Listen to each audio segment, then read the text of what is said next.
Hello, glad to see you on my channel. I really value it. And today I want to share with you a wonderful story.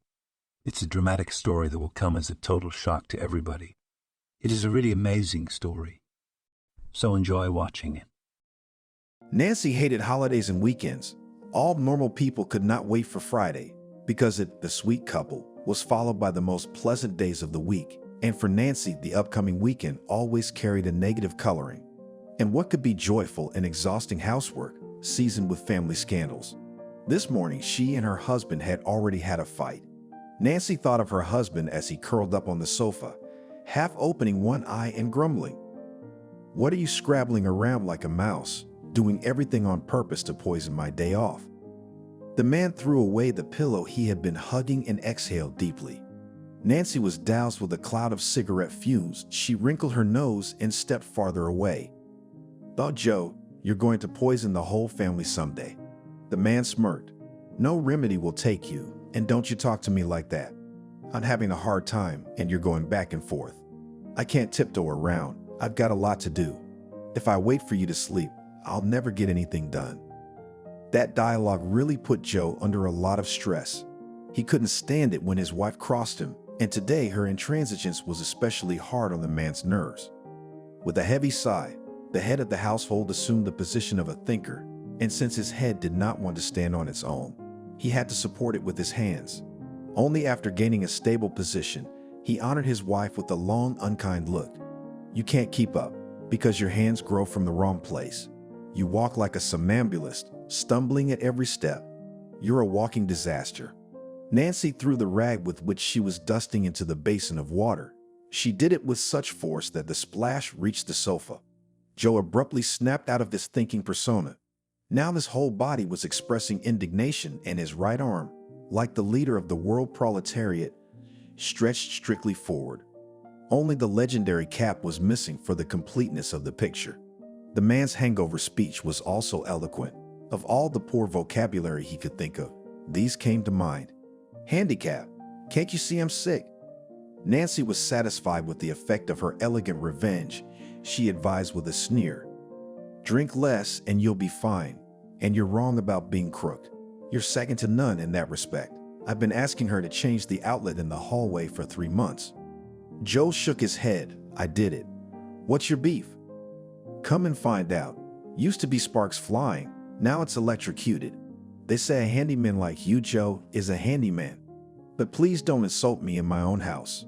The man's voice broke into a falsetto, and his eyes sought to go beyond the orbits of his eyes. The torment of her lawful husband gave Nancy satisfaction. After the man had been reduced to the extreme degree of helplessness, the woman noisily wrung out a rag in a basin and began rubbing the furniture with fanatical fierceness. Joe watched his wife's actions for a few seconds, then shook his head vigorously, but this ill-considered action made red and purple circles swim before his eyes.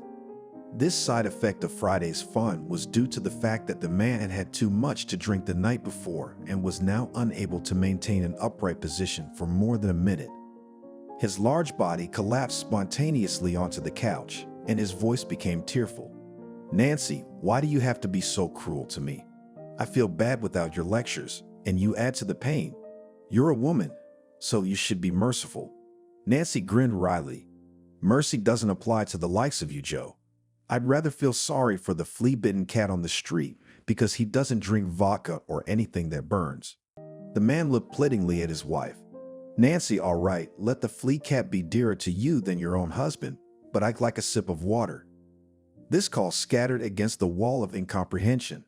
The woman looked at the sufferer in male form and said with contempt, "You have legs, go to the kitchen and serve yourself." Joe grabbed the left side of his rib cage, feigning a heart attack, but the woman only grinned. "Joe, it's time for you to change your repertoire.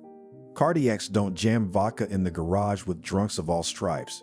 They follow a non-alcoholic regimen." Nancy gathered up her cleaning supplies and proudly walked past her husband. She was already out the door, but something must have clicked in her soul, and she called out to her daughter, "Lucy, stop sleeping.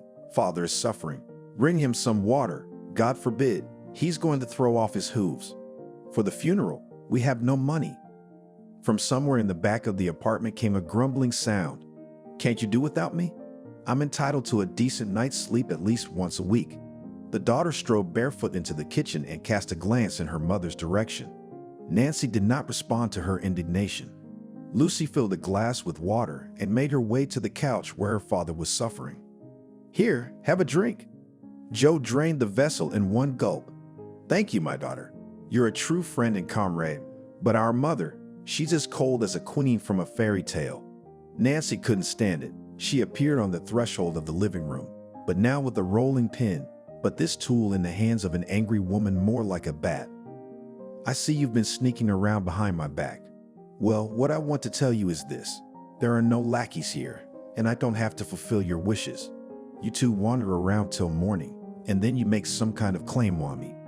Lucy realized that her mother was in a bad mood today and rushed to her with kisses. Mommy, don't be offended. It's just a figure of speech.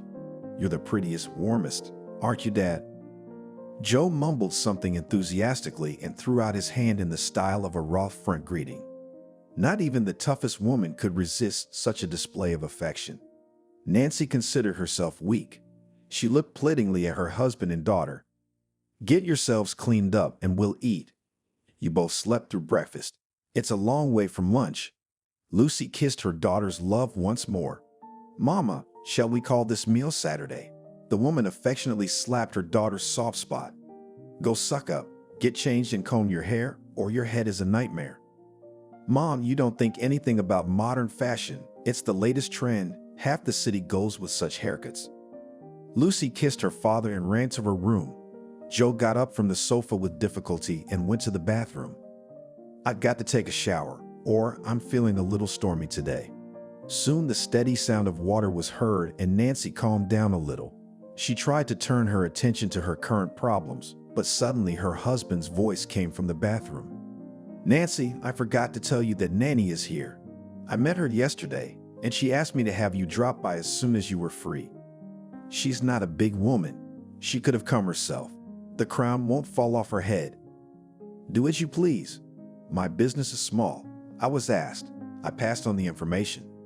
In just under 10 minutes, Joe had undergone a dramatic transformation. A healthy blush burned on his cheeks and his eyes were no longer hungover. Nancy looked at her husband and said with satisfaction, Well, that's different now. You look like a human being now. The man threw a wet towel into the bathroom and tried to hug his wife, but she wrinkled her nose. Joe, you're so stinky, you could snack. Apparently, he was expecting a different reaction, so he said with irritation, You're so hard to please. One thing's wrong with you, another thing's wrong with you. You don't turn up your nose like a girl on her first wedding night. Joe, think what you're saying. You'd be ashamed of your daughter. Lucy reported in a cheerful voice. Mom, don't worry, I'm aware of the relationship between the opposite sexes. You probably forgot that your daughter is in medical school. Behind the arguments, mother and father did not notice how their hair showed up in the kitchen. Lucy rushed to the table and began to grab everything on her plate. Man, I'm so hungry. I've got an appetite. Nancy looked at her daughter with amusement. Sit down at the table and eat. What a fashion to grab everything with your hands. Lucy managed to chew and talk at the same time. Mommy, it tastes better this way. If you do not know, I can inform you that the tradition of eating without using cutlery is developed in many countries, so do not swear at your daughter. Do not waste your precious nerves. You don't have any nerves. Dad's been drinking a lot, and you're out at night. The smile is gone from the girl's face. Mommy, you chose the wrong verb. I wasn't loitering. I was hanging out with girls.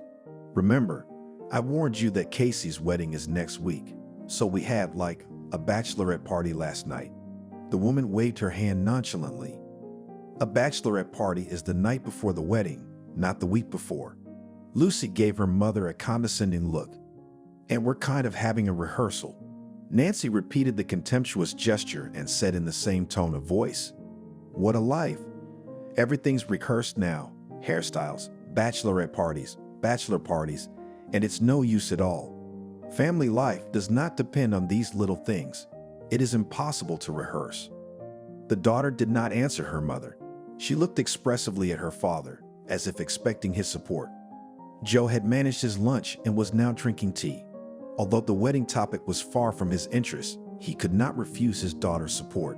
Making a smart expression on his face, the man remarked, "Mother, something you are not on a joke today.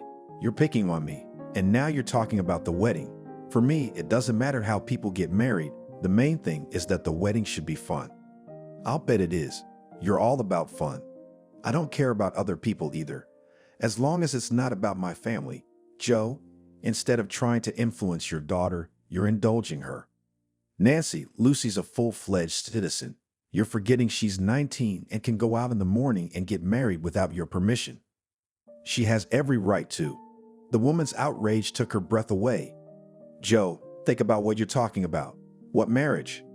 Look at her. She's just a little girl." "Honey, look at yourself at that age. By the way, if memory serves, you were 19 when we went out." The man did a dance pass with his feet and smirked ambiguously, expecting a similar reaction from his wife. But Nancy threw a wry glance in his direction. "That was my biggest mistake of my life. If I hadn't rushed off to get married, I would have finished my studies, gotten a good profession, and my life would have turned out very differently." This confession made an unpleasant impression on Joe. His lips drew together in a single line, and his cheekbones set. "If I understand you correctly, you've been regretting being my wife all these 20 years. Unexpectedly. It's like a cesspit poured out on me. But it's better to find out the whole truth late than to remain in ignorance for years on end." Nancy tried to say something in her defense. The man beat her to it. "Nancy, you can still make things right. Find a decent life partner if you're not satisfied with me." Joe pushed his plate away from him and got up from the table. A moment later, the apartment door slammed and Lucy rushed into the hallway. "Dad, wait!" But the head of the family had already left the house, which he always seemed warm and cozy. Only barely perceptible odor of male perfume hovered in the cramped room. The daughter looked reproachfully at her mother. "I don't understand why you arranged all this. Besides, you should think before you say something. Don't you realize you've hurt Daddy?" Nancy asked quietly, "What have I done to him?" The daughter was on the verge of breaking down with her confession. "Sometimes it's better to be quiet than to speak. And then, if you had married Daddy, I wouldn't have been born. It turns out I'm in charge too, your mistake." Lowering her head with two neat ponytails, Lucy headed for the exit. Halfway out, she turned around. "Aunt Nanny is here. She asked that you stop by and see them. She has an urgent message for you." The door slammed again, and Nancy was left alone with her unhappy thoughts. She regretted having said so many nasty things to those closest to her, but the germ of doubt that had been brewing in her heart for a long time had been bothering her, especially lately. So when her daughter informed her of her girlfriend's impending wedding, this unpleasant feeling immediately reminded her of itself. The brothers were born and raised in the lost environment of the village forests. But like most young people of the post-war era, they were eager to take part in something of national importance and magnitude. The elder Tony, after serving in the army, set out to conquer the North. He dreamed of sailing the sea, but after the first 2 trips he realized that he would not make a navigator. The first failure did not deprive the enthusiast of faith in his abilities, and Tony got a job at a mining and processing plant. He found himself in this field and wrote optimistic letters to his relatives. In one of them he reported, "In a month or 2 I will get a separate apartment and marry a wonderful girl. Kathy also works at the mill as a bookkeeper. I hope that she will join our friendly family." A little later, Tony wrote that he and his young wife celebrated a noisy housewarming party. They were given a 2-chamber refrigerator from work. At that time, such a unit was the dream of all Soviet housewives. Therefore, the brothers' mother was proud of her eldest son's achievements and read his letters aloud in the store. The village women oohed and ahed, envying Jennifer. "Lucky, what good son. And he sends them money every month." Envy bit the younger brother's soul too. Anthony, too, dreamed of success and riches. True, his plans were not to go too far from his native land, and he found an interesting occupation in the regional center. After studying at a vocational school, Anthony got a job in a construction organization. He started as a simple laborer, then entered the institute by correspondence and became a site foreman. In his personal life, too, everything developed in an increasing way. Anthony married a modest girl, Alex, and a year later Nancy appeared in the family. Nancy's first childhood memories are connected with her father. Anthony would take his young daughter to a construction site and show her a bird's eye view of the city. Watch, daughter, and memorize how cities grow. Nancy was breathless at the panorama below. She wasn't scared at all because Daddy was there. She was very proud of her daddy, and first in kindergarten and then in school she talked to her peers. My daddy has the most important profession in the world. When I grow up, like him, I will also build cities. Parents condescended to the plans of a young daughter, but did not yet interfere in them. Only when the girl became older, her father began to make attempts to reorient her. Nancy, there are so many other very interesting things to do. You're a girl, you'd better choose a quieter profession. You could be a nurse like Mom. It's a very respectable profession. You'll always be clean, warm, and in a white coat. Hearing such speeches of her husband, Alex was indignant. Anthony, why do you advise the child what you do not have the slightest idea about? Medicine is only at first glance an angelic field, but in reality, there is everyday suffering and death, so don't get ahead of yourself. The time will come, and Nancy will find her own thing to do. There's your brother, his wife. They're very well off, rolling in the dough. They got a big apartment and a car. They can afford things other people can't even dream of. Nancy listened to her parents' arguments and memorized. She knew about the existence of relatives, but she had seen them only once. The girl was in the 3rd grade when Uncle Tony, along with his wife and young daughter, came to visit them for 2 days. The father's brother was very cheerful, joked a lot. Life is like a weather forecast. Everything comes true exactly, but at a different time. In fact, Uncle Tony had a saying for every occasion. Nancy remembered only one of them for the rest of her life. If we imagine that an ordinary gymnasium, this school of magicians, then all students by performance can be divided into 3 categories: magicians, and oaks, sorcerers. The girl laughed at this caustic definition, because in their class there were only oaks, sorcerers.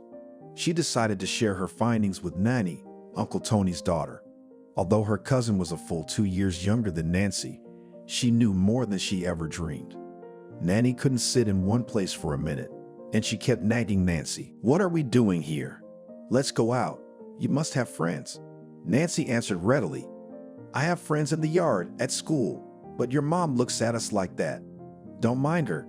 She always looks that way because she doesn't trust anyone." Indeed, Aunt Kathy was the exact opposite of her husband. She was always silent and sighed unhappily. When, after much persuasion, Nancy decided to take her cousin out into the world, Kathy was rude, not to her daughter, but to Nancy. "If you have an itch in one place, go for a walk, and Nancy has no business in the yard," Nancy cried with resentment. Anthony resolutely stood up for his daughter. "Kathy, what's the matter? Why did you attack Nancy? You know, it's not customary in our family to yell at children, let alone humiliate them." Aunt Kathy wrinkled her nose. "I've already noticed you've got a lot of chaos going on here. Everyone does what's on their mind. Our family rules are a little different." Auntie was about to share her experience of proper family life, but her husband cooled her dust. Trying to restrain himself, Tony made remarks to his wife. "Kathy, you probably forgot that we are guests, which means that you should not stick with your charter in someone else's monastery." Nanny's mother blushed with indignation and began point blank to prove her husband right. "What did I say that was so special? Nothing. I'm just trying to protect our daughter." Uncle Tony threw both hands up like he was going to throw a ball into the net. "Kathy, how many times do I have to tell you that a child is supposed to socialize with other children, and you're always trying to put Nanny in a flask?" To his distress, Anthony decided to support his older brother. "Really, Katie, you have nothing to fear. In our house live decent people, and the girls are not threatened in the yard clean." With the same squeamish expression on his face, objected to the owner of the house. "I saw these decent people yesterday. Some of them are playing dominoes, and others are thinking in the bushes for 2. I can imagine what kind of kids grow up with parents like that. Our daughter is not suitable for such company." At the end of this tirade, Kathy grabbed Nanny by the arm and dragged her stubborn daughter into the room the owners had given to the relatives. From there, the woman shouted in a polite voice, "Tony, we're going home tomorrow." Tony became uncomfortable with his wife's behavior. He grinned crookedly and said to his brother, Yes, Anthony, real life differs from a fairy tale in that in it everything happens in reverse. You marry a beautiful princess, who after a year or even earlier turns into a warty toad or viper. The next morning, the guests promptly departed for home.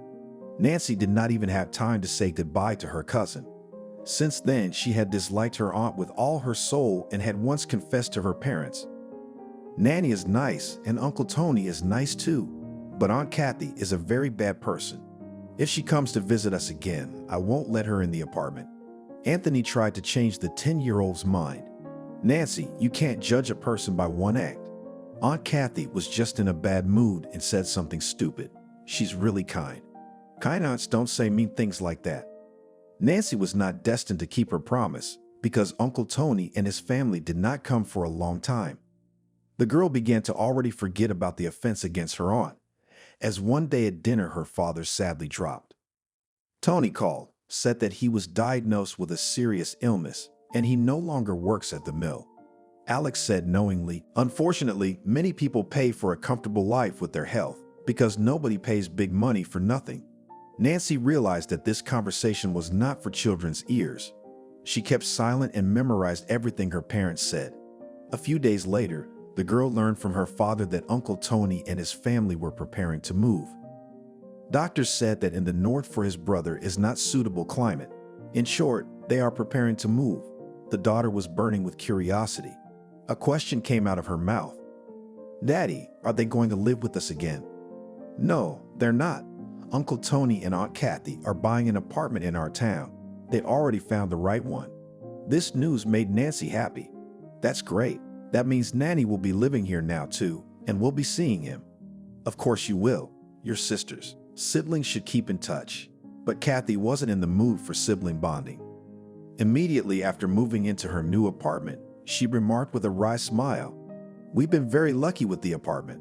Tony wanted to be close to his brother, but I think it's better for relatives to keep their distance in every sense." Alex responded to that hint. "Katie, you don't have to worry. Anthony and I are not used to impose our society on others. But our house is always open to guests, so you can come to us at any time of the day, even at night." Kathy only tightened her lips and flashed her eyes because Nancy's mom had caught her off guard with her suggestion.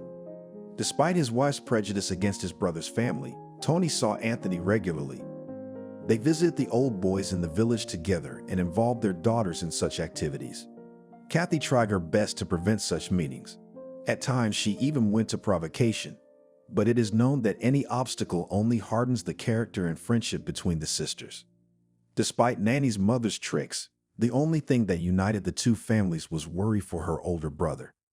The change of climate did not improve Tony's health. He slowly faded away before the eyes of his relatives. Alex, through doctors she knew, tried to arrange for her husband's brother to consult specialists in famous clinics. But even the most renowned luminaries of medicine were throwing up their hands. Unfortunately, the process is neglected and it is almost impossible to fix anything.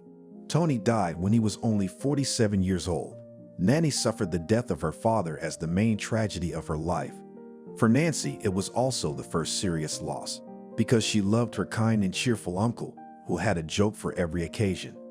It was the short and very apt sayings that were most memorable. Trying to calm the crying Nanny, she repeated time after time, "Life is like a holiday, and on holidays you can't work. Such days you should have fun."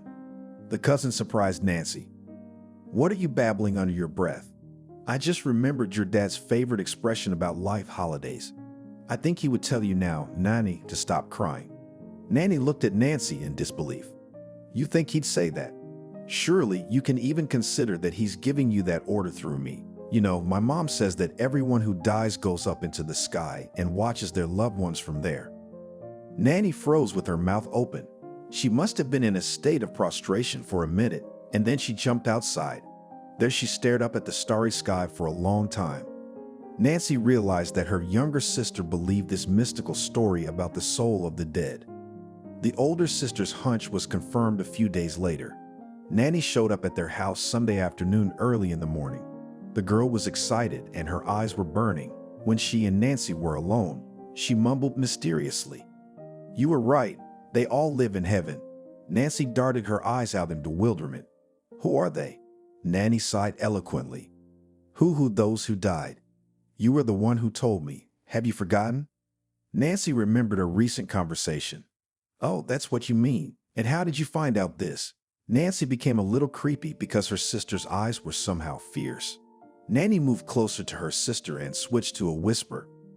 I dreamed about Daddy today, but it wasn't like a dream, it was real. Daddy told me it was very nice where he is now. Nancy asked, I hope you didn't tell your mom about your dream. She'd drag me straight to a shrink if I told her that. Let's keep it our little secret. It's a deal. Nanny looked at Nancy like she'd discovered the secret to eternal life or something. Childish maximalism, that's the way it is. Nancy could not deny her sister such a small thing. The common grief brought the girls even closer together, and Nancy paid less attention to her mother's perpetual nagging. By the time she graduated from high school, there was almost nothing to do with her parents. Nanny lived her own active life and made very bold plans for the future. Plans she shared only with her cousin. Her own mother was in complete ignorance. After the death of her husband, Kathy had completely withdrawn into herself, and even the affairs of her only daughter were of little interest to her. Not to mention the events that were unfolding across the country. The apartment was unaccustomedly quiet, and only the clock ticked measuredly on the wall. Nancy shivered at the unpleasant sensation of discomfort. Now she was sorry she had said such nonsense to her husband and her daughter. Emotions burst out, and the woman said in a low voice, Amazing things are happening in this world. Unnoticeably, I turned into an exact copy of Aunt Kathy, became just as angry. Can people change so drastically? What's wrong with me? I wasn't like this, wasn't or just didn't notice? The woman didn't even try to find an answer to this question, because she knew it well, but she was afraid to say it out loud. She reluctantly began to clean up, but the youthful memories came flooding back with renewed vigor. She could no longer resist the urge to see her sister, and Nancy began to pack hurriedly. It was necessary to get some air, some distraction, and the bad thoughts would be out of her head at last. I'm going to see my own sister. Nanny's been a bloody mess, but she and I had some great moments. 20 years have flashed by imperceptibly, and during this time a lot has happened in a series of different events. There were moments that today Nancy did not want to remember, but time, if it does not heal old wounds, makes you look at things of bygone days in a new way. Such were some of the thoughts in the 40-year-old woman's mind as she rode the bus to her aunt's neighborhood. Kathy bore her widowhood with resilience and even a sense of pride. She did not grieve long after the funeral of her beloved husband and found solace in occult practices. In the late 90s, many were obsessed with fortune-telling on tarot cards, astrological forecasts on the stars, and other hoaxes. Nanny's mother was not just interested in such trends, she studied them thoroughly. Her aunt did not even try to hide from her daughter where she'd disappear in the evenings. Nanny was horrified when she learned everything and immediately ran to her relatives. Uncle Anthony, Aunt Alex, help. I'm really scared for my mom. She goes to some very questionable events, and strange people I've never seen before started coming to our house. Anthony made a promise to his niece. You don't get depressed prematurely. It's not as bad as they make it out to be. But I'll be sure to drop by the other day. The man wanted to make an appointment with his sister-in-law by phone, but Kathy wouldn't pick up. So he went to the widow's house. The woman did not open the door for a long time, and when the guest was about to leave, he heard signs of life from behind the massive door in the form of shuffling footsteps and mumbling. Then the door opened slightly, but a chain prevented the guest from crossing the threshold. The hostess did not waste time in greeting, but asked sternly at once, Why have you come?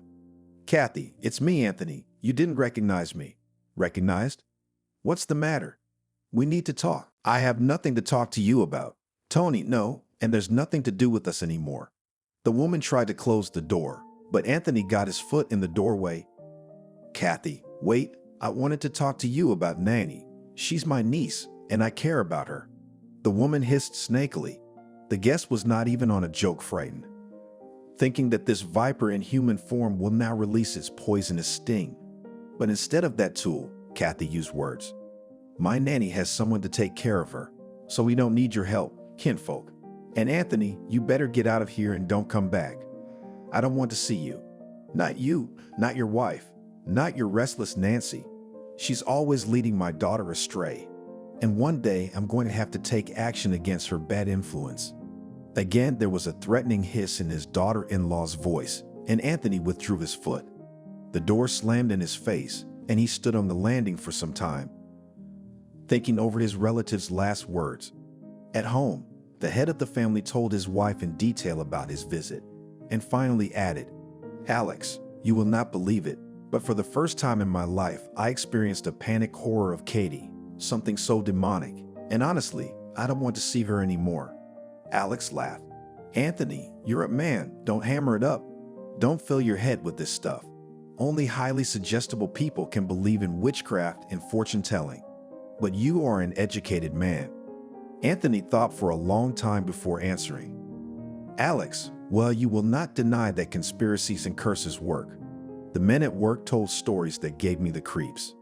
Nancy decided to add her weighty word, "Mom." "Dad is right, because magic rituals do work.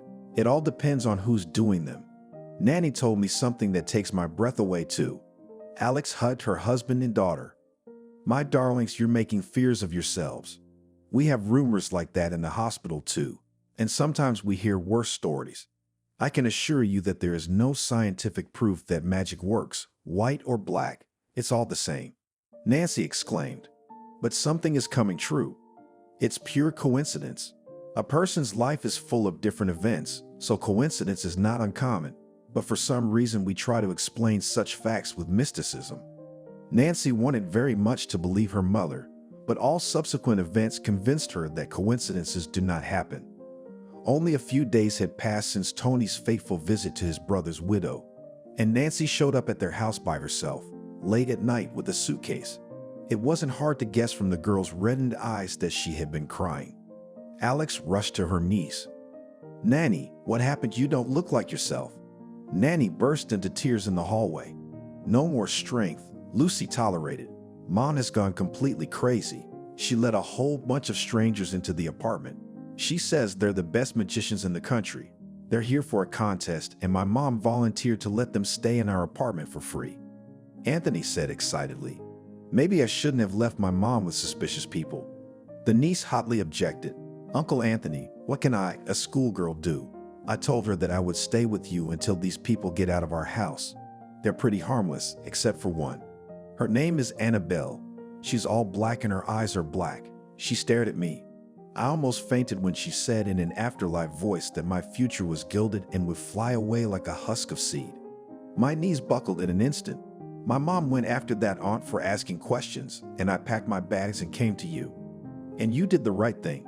You don't want that Annabelle to jinx you."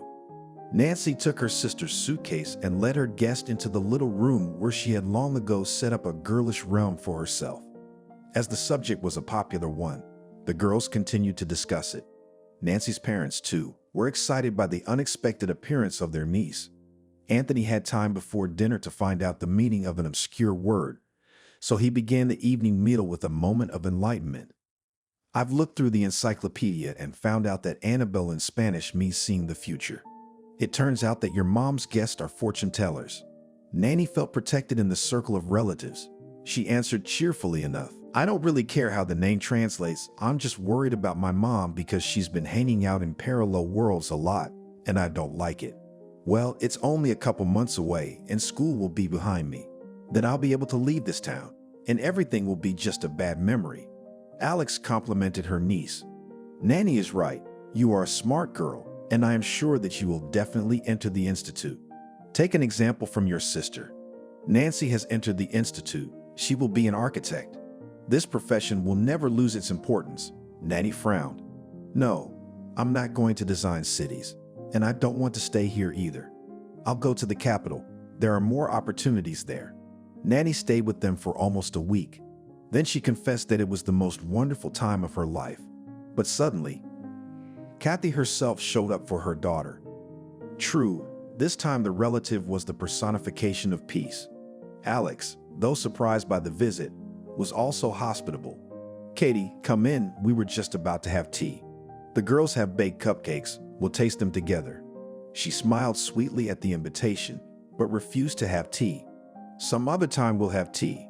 There's no time now. I'm actually here for Manny. Kathy stomped down the hallway, waiting for her daughter to gather her things. At last, Nanny appeared with her suitcase, and the guest said in a monotone voice, "You don't hold a grudge against me. I didn't mean to offend you. Thank you for taking Nanny in." Anthony was very happy that his daughter-in-law was showing some humanity. "There's nothing to thank. We're not strangers." Aunt Kathy looked at him with a strange look, then said in the same colorless voice, "We should be careful at bus stops, especially in the evening. There's a lot of drunken outlaws running around town." Nancy felt a chill run down her spine. "Aunt Kathy, what are you talking about?" The aunt looked at her. "It's nothing much. I just wanted to warn you. And you get ready for the wedding. You'll be married soon." Nancy laughed right in her aunt's face. "Aunt Kathy, you sound like a fortune teller. I have to disappoint you. I'm not getting married for the next 5 years. Only after I get my diploma will I plan to start a family of my own." The aunt looked at her again with a shrewd look. There is no escape from destiny. Nanny showed her sister by signs that her mother was a bit out of sorts. To spare the relatives from the unpleasant guest, she took her parent under her elbow and led her towards the exit. "Mom, everyone, let's go home. You have picked up from your friends different nonsense, and now you are talking nonsense." When the sister-in-law and her niece were out the door, Anthony twiddled his index finger at his temple. "What happened to the woman? She's talking such nonsense. Alex, it's your part. Tell Katie, are the balls rolled behind the rollers, or is she just playing fortune teller?" Alex grinned. "More like the second. It's a special time right now. The millennium has arrived and old superstitions have come to life. Yeah, and new ones have sprung up. The public's interest has to be fueled somehow. That's what hoaxers of various levels are trying to do." The topic of conversation smoothly flowed to different ways of fraud. Fortune tellers, fortune tellers. Each member of the family had something to tell, so dinner and the rest of the evening turned out with a mystical tinge. In the morning, all three of them forgot about Aunt Kathy's visit and her ramblings. It wasn't until months later that Nancy remembered everything she had talked about in the hallway. Nancy barely had time to touch the bell button before the door opened and her sister clutched her in a hug. "Nancy, how I've missed you. You have no idea how long it's been since I've seen you. Probably 5 or 6. From the darkness of the hallway came her aunt's disgruntled voice. "Nanny, let the man into the apartment. What is this fashion to organize on the doorstep, honey?" Nanny waved her hand. "Mom, you should definitely put your 5 cents in. This is my sister. I have every right to greet her with violent emotions." Nanny let the guest pass and pointed her hand towards her room. "Come, let's go and have a secret and tea later." Nancy accordingly nodded. "I've only just come from the table, so I'm not hungry. Mine have gone about their business and I'm here to see you." "Yes, I ran into Joe yesterday and told him to tell you to stop by right away. You have no idea what I dug up the other day. Probably some kind of crazy wedding script." "No, you didn't." Nanny closed the door tightly and winked at her sister. "Mom's gotten very inquisitive in her old age, and I caught her in the act a few times." Nancy muttered, "I'd rather have them eavesdropping than doing dubious business." Nancy looked thoughtfully at one point. "Yes, I'd had a hard time re-educating her. Honestly, I can't even believe Mom was once obsessed with nonsense. Although, you know, sis, deep down, sometimes I believe in fortune-telling myself." "You're not alone. I do too, especially lately." Both women were silent, each thinking about something else. Nanny went to university after school, but she graduated with great difficulty. She had taken 2 sabbaticals because she was desperately short of time for the most important thing in her life, her wedding. Nancy's father, Anthony, gave his niece an inexpensive camera for her 17th birthday. It was just before Nancy's wedding, and Nanny decided to capture the event. For 2 days, she ran around with the camera, shooting everything, but the newlyweds never got a disc with the recording. For a long time, Nanny fed them breakfast, and then went to the capital and did not appear in his hometown for 3 years. Years went by, and life every day more and more pulled the couple into its maelstrom. Joe and Nanny less and less often remembered the day of their marriage. And now, for the first time in 20 years, with Nanny's encouragement, Nancy remembered that she had once shone in a snow-white bridesmaid's gown. She sighed sadly and sat back in her chair. "Come on, Nancy, dazzle my imagination. I'm getting ready." The woman shuddered. You scare me. I'm a little preoccupied." "Now, just a minute." Nanny rushed to the dresser, on which were laid out in strict order all the paraphernalia necessary for a wedding planner. The guest grinned and nodded toward the prepared props. "Do you have work to do here?" "You, as always, right?" An acquaintance of my mom asked. "They have a granddaughter getting married on Saturday. Actually, they've been common law for 2 years and suddenly they're getting married. Usually they rush to get it done when there's a new addition to the family. I'm never interested in such details. My business is to please clients and receive for their services money. Those are the 2 pillars of my business," Nancy said with a sneer. "I have no doubt you're doing a great job with that." Nanny lifted her chin. "Because I'm trying. Do you know how competitive this market is?" "I have no idea. I am far from the entertainment business. I'm closer to home in my unenviable job." My sister sighed. "Yes, you were foolish then. You shouldn't have dropped out of school. Okay, let's not talk about sad things. Do you want to know what my competitors call me?" Nancy looked at her sister and mentally noted that the years had only slightly affected Nanny, and she was still as vivacious as in her youth. There was not a single wrinkle on her face, and her blonde hair was in neat curls down to her shoulders. As her sister did not answer her question, Nanny began to shake her. "Nancy, why are you silent? I don't recognize you." The guest laughed. "I was speechless at the sight of your beauty. You're so graceful and well-groomed, and I am." Nanny let out a heavy sigh. "What beauty is there? A pathetic glimmer of youth that has escaped me. But your flattery is nice. So, where were we?" "The competition. They're the ones who gave you your nickname," Nanny said in a well-practiced voice. "Please love and applaud. You are looking at a rare exclusive, the wedding general." Nancy clapped her hands. "You know, sister, there's something to it. I can't judge your professional qualities because I've never been to one of your events, but your exterior matches the rank of general. And that's what I mean. I've been in this business for almost 20 years. I love making people happy. Too bad most of the time that happiness is fleeting." "That's true."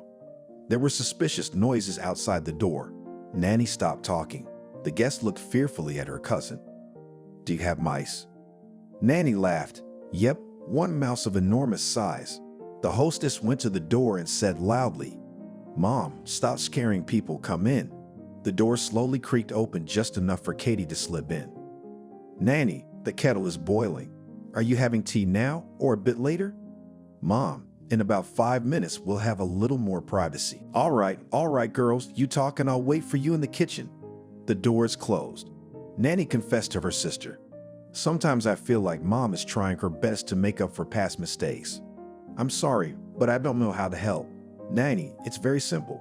You have to love your relatives, your parents. Above all, appreciate the love, care, and respect of their chat." Nancy's voice treacherously trembled, and Nanny again hugged her sister tightly. "Nancy, don't beat yourself up. It wasn't your fault. It was an accident." "That's all true, but your mother warned us of misfortune, and we didn't believe her. We thought her words were nonsense." Nancy felt tears come to her eyes. She remembered again the terrible day her parents had died. It had been shortly after she and Joe had been married. The newlyweds had learned that a new addition to their family was expected and had rushed to please their future grandparents. Anthony, older than the established tradition, decided to celebrate this event and invited his wife to dinner at a restaurant. "Alex, who knows, maybe this is the last time fate gives us such an opportunity. The grandchildren will come, and you and I will get stuck in troubles. Hey, young people, are you en route?" Nancy had been suffering from toxemia since the first weeks of her pregnancy, and the thought of going to a diner made her nauseous. "No, Dad, I'd better abstain or I'll ruin your evening." Alex supported her daughter. "You're right, Nancy. In your position, it's better not to take any chances." Anthony put on his new suit for the occasion, and his mother wore a sequin evening dress. They ordered a cab, and in farewell, the mother shouted from the car, "I'll call you tomorrow morning." Nancy had no idea that this was the last time she would see her parents alive. As eyewitnesses later recounted, the couple were among those waiting at the bus stop for the last bus. Nancy's parents usually used their own car, but her father never got behind the wheel if he had a little drink. So that evening, the couple decided to take public transportation. Besides them, There were 6 other people at the stop, but no one noticed how a foreign car jumped out from around the corner at a great speed. Everything happened in a split second, and the silence of the night was broken by the screams of the victims of the drunken inadequate. Nancy's parents were at the epicenter of the accident and both died on the spot. It was a terrible blow. If it weren't for Nancy probably wouldn't have recovered from that tragedy. Strangely, after the deaths of her late husband's relatives, Kathy had permanently abandoned her fascination with otherworldly practices.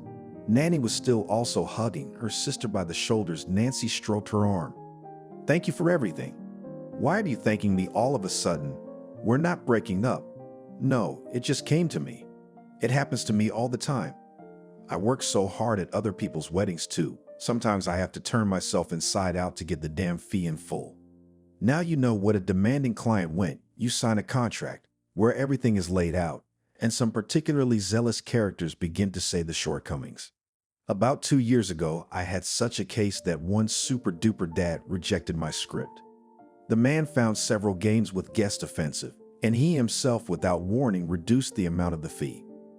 I didn't know that happened, and how did it end? I'm not the kind of guy who can get screwed over with impunity. That jerk still paid me for moral damage, but I've got a lot of nerves. "Nanny, you're really good. A real general," a woman corrected. "Wedding general. Speaking of birds, we've been talking and forgetting about the main thing." "That's right. You were going to surprise me with something." "Yeah, I'll get right on it. Just be patient and you'll be in for a surprise." Nanny started fiddling with the equipment. She accompanied this process with exclamations. "What a horror! It's all covered with dust. The equipment doesn't like such carelessness. We'll have to rectify the situation immediately." Nancy remembered how her younger sister had also worked wonders in her childhood, for which she'd been punished by her parents. And she wanted to help Nancy. "Maybe I could be useful to you. You know, my Lucy is very advanced in technique and has taught me something." Turning around, her sister said cheerfully, "Thank you, I'll do it myself. The thing is, it's an old tape, and you can only watch it on an old player. I can't get my hands on it to get my archive in order." Nanny fiddled with the equipment for another 5 minutes, but her efforts were successful. Something inside the unit buzzed powerfully, and the TV screen showed a splash screen. "Nancy and Joe together forever. The sound is a little bad, so we'll be watching a silent movie tonight." Both women held their breath and stared at the screen. They didn't notice Kathy silently enter the room again. The moment the bride, that is, Nancy from the past, tried to brush away tears of happiness with her hand in white gloves, the symbolic bouquet fell to the floor. Nanny's mother said very clearly, "Bad omen, for bad luck it is." Nancy flinched and looked at her aunt. Nanny swooped down on her mother. "Mother, you're like Hamlet's father's shadow walking around the apartment. You could have knocked." The old woman excused herself. "You said 5 minutes, but it's been half an hour. The kettle is cold." "It's all right. We're in no hurry." Kathy wandered into the kitchen muttering to herself, "I don't know how to please them all." A disgruntled Nancy asked in a shaky voice, "Nanny, can't we have enough movies for tonight?" "Wait, that's the most important thing I haven't seen. Just a minute of patience." "Don't. I remember the moment when my bouquet fell and was picked up by a woman I didn't know. She said something else to me, but I couldn't make it out, and I didn't feel comfortable asking again." Nanny clicked the keys and the machine buzzed loudly again. The guest with the flamboyant appearance first held out the bouquet to the bridesmaid, but immediately changed her mind. Her lips moved, and Nancy heard distinctly, "It's not your destiny. You didn't cut down your own tree." White streaks ran across the screen, some replaced by pictures of wedding fun. The guest whispered, "That's creepy, and that's exactly what you wanted to surprise me with." Nanny smirked smugly. "Not really. There's nothing surprising about any of this. I know from experience that brides often drop or forget their bouquet. The oddity is different. The lady in black is the same Annabelle, the soothsayer, Aunt Kathy's friend." "Yeah, but I have no idea how this messenger from hell ended up at your wedding." "I have no idea either. That fact came as a real shock. Images from the past and images of people who were no longer alive began to flash before her eyes." Nancy remained in shock for some time, and Nanny became worried. "Nancy, why are you so excited? Let's go and have a cup of tea and you'll feel better right away." No, I don't feel like anything. Nanny, do you know where Annabelle is? Sister stared. I have no idea. But why do you need her? Look, don't worry about it. It's over and done with. If I'd known that movie would make such an impression on you, I wouldn't have shown it to you. Nancy got up abruptly. I'm going to go. I need to be alone for a while. Nanny, making no secret of her resentment, muttered. And the tea. Mother's been working hard. She's already made it. Nanny, don't be offended. Next time we'll have tea. Nancy, I don't understand why you're making such a fuss. There's nothing you can do about it. Why should I? You have a perfectly happy family. It's safe to say you had a good life. Yeah, you could say that or you could say that. I have a favor to ask you. If you can't, find out about this fortune teller. Nancy was greeted by a ringing silence in the family home. Her heart was empty, and there was nothing she wanted to do. The woman went into the bedroom and stood in front of the large mirror. She asked her reflection, "Well, how happy are you, Nancy?" And she cried because she knew the answer to that question. She was no longer surprised that for the second time in one day she had to mentally answer it. She was surprised at something else. Why exactly now fate had made such an abrupt reversal? Nancy's period of reflection after graduation was short-lived. She realized that she was still more attracted to architecture in the classical sense of the term. The girl thought her father would be happy to hear about her decision, but Anthony cautiously asked, "Nancy, confess, did you really choose this institute out of heart or for principle?" "Dad, how could you think that about me? You know that I've been dreaming since I was a child." The father interrupted his daughter. Childhood dreams and adulthood are not the same thing. Dreams most often turn to dust and one realizes that one has fallen into one's own trap. I hate to see my daughter in such a trap, but if it's a reasonable choice, I'm only happy for you. Nancy assured her father. "Dad, it's a smart choice. I do want to be an architect, and it's a decision I made quite deliberately." At this point, the discussion of their daughter's future was over, and the parents never brought up the subject again. Despite the big competition, Nancy entered the university from the first time. She was also lucky in that she was enrolled in budgetary education. The young girl's imagination of the future seemed full of grandiose affairs. About meetings with guys, she then did not think, because she considered the main goal of study. Together with her in the same institute entered the girl who studied with her in school. Only Adele graduated a year earlier. Nancy, an acquaintance, was very happy to meet Nancy in the institute corridor. "Hi," a pleasant surprise. At least one familiar face. Nancy also got excited. "It's nice to see you too. What department are you in?" "I didn't get enough points to get on the budget, so I had to apply for a fee. No other options. I missed out last year and now I'm unlucky again. It happens. Fate doesn't favor everyone. But I'm lucky in love. You know, I've got this guy. He's in a firm and has money. He's studying at our institute. Probably the son of some important official." "No, you didn't. My beau's already graduated, works as a mechanic in a car service. The money goes into his pocket. I'd only been dating him a month, and he's already given me a ring." Nancy gasped in surprise. "You're marrying him so fast." Adele rolled her eyes. "I wish. We're still in the active stage of our relationship, and Joe gave me a ring with a small stone in it, so no hints yet. But I'm waiting for him to be generous enough to give me an engagement ring." Such conversations between young girls are frequent, and Nancy had already had to listen to the confession of her close friends more than once. And this time she listened politely to Adele's revelation, and by evening had forgotten her conversation. About a week later, the girls met again in the same corridor. Adele gave Nancy a friendly peck on the cheek and said meaningfully, "You and I, like the popular song, at the same place, at the same hour. How what not to believe in fate?" Nancy waved it away. "Come on, it can't be otherwise after all. We're at the same institute and walk the same corridors." Adele reluctantly agreed. "That's true, but I'm a bit of a fatalist. I'm really into mystical things. Joe laughs at me, says my brains are turned the wrong way." Nancy thought that she herself would be offended by a guy who would criticize her mental abilities instead of complimenting her. She did not voice her opinion aloud, for she considered her acquaintance with Adele an everyday trifle. What was her surprise when she saw Adele again the day after class? Adele was a little confused. "I'm sorry I keep you here, but I have some business to attend to. Nancy was in a hurry to get home because she had promised her parents to do a general cleaning of the apartment, but good parenting took over and she asked politely, "And how can I help you?" Buddy immediately perked up. "You see, my Joe's having a party tonight. He asked me to invite the girls so that their male companions wouldn't get bored. I asked around, but they all had urgent business today. So friend, help me out." Nancy instinctively put her hands to her chest. "Adele, I'm sorry, but I can't make it tonight either. I've got a lot to do at home. I have an essay to write. I'll do it another time." Adele tugged at the sleeve of her cloak. "I promised Joe today, and I don't want to disappoint him.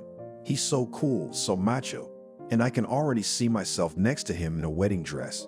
Nancy shook her head, but Adele kept urging her on. "Look, this is a chance to find a nice guy. My Joe doesn't hang out with just anybody. His friends list includes the sons of bureaucrats and professors. Adele, I don't need this. I'm not looking for a life partner yet. I have other interests. You should.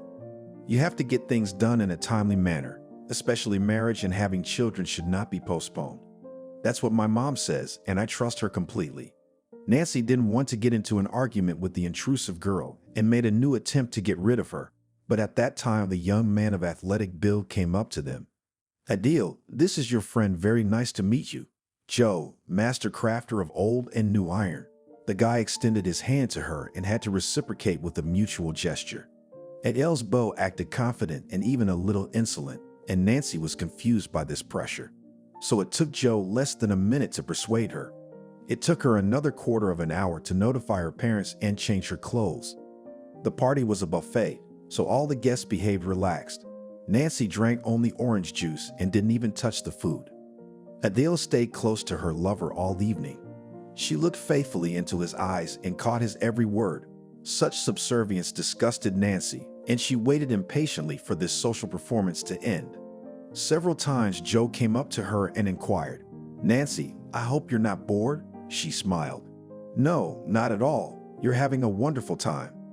As the guests began to slowly disperse, Nancy stealthily slipped into the hallway and pulled her raincoat off the coat rack and opened the door.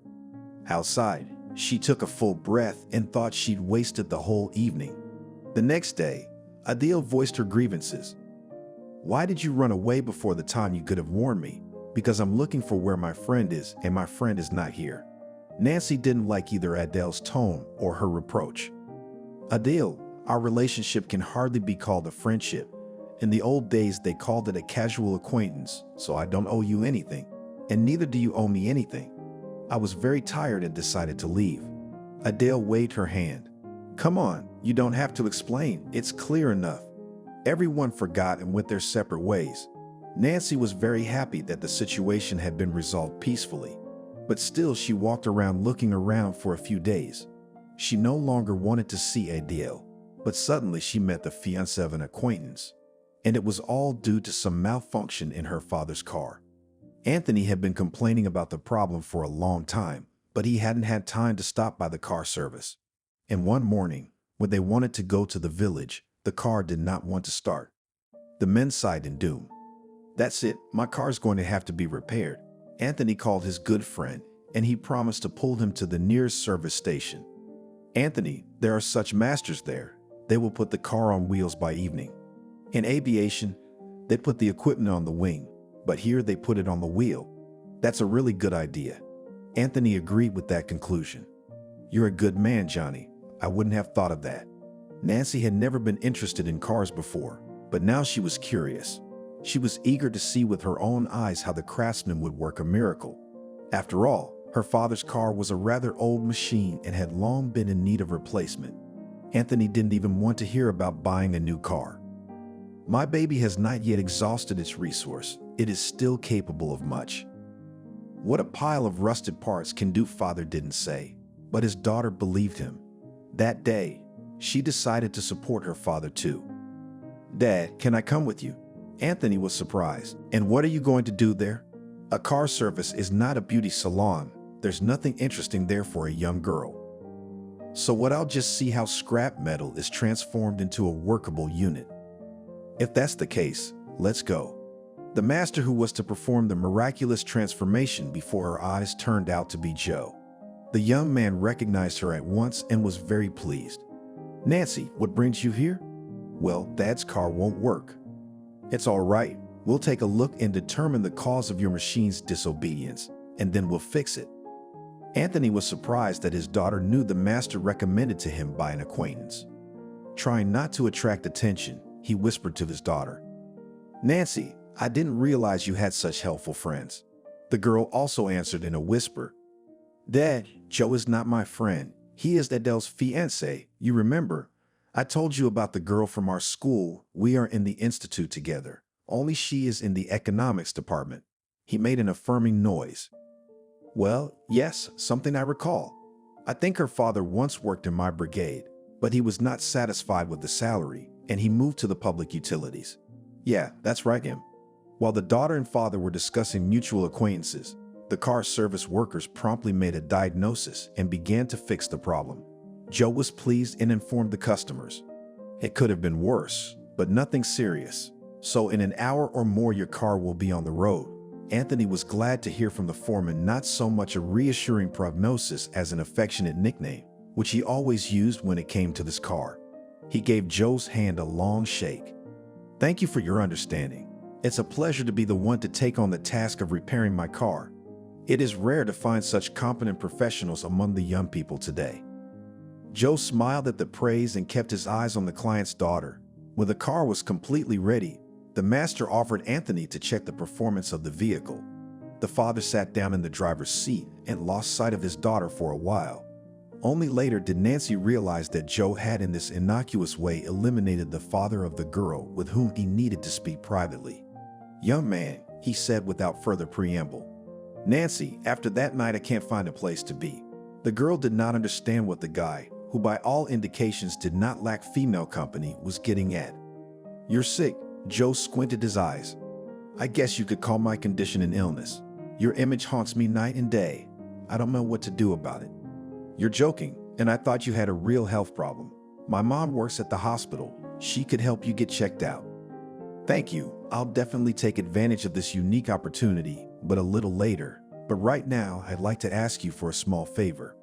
Nancy had a responsive heart, and she prepared to listen to the guy's request. She even thought that Joe would ask her to pass something along in Adele's words, but what he said instantly made the blood rush to her face. "Nancy, I'd like to meet you. We could go to a movie or take a walk in the park. How would you like that?" The girl was confused. Joe guessed what was confusing Nancy. "If you mean a deal, we have nothing in common, absolutely nothing. She and I had a nice time together. That's all." Nancy remembered Adele proudly showing her Joe's gift. At the same time, Adele had acted arrogantly, as if she were the most attractive girl on the entire planet.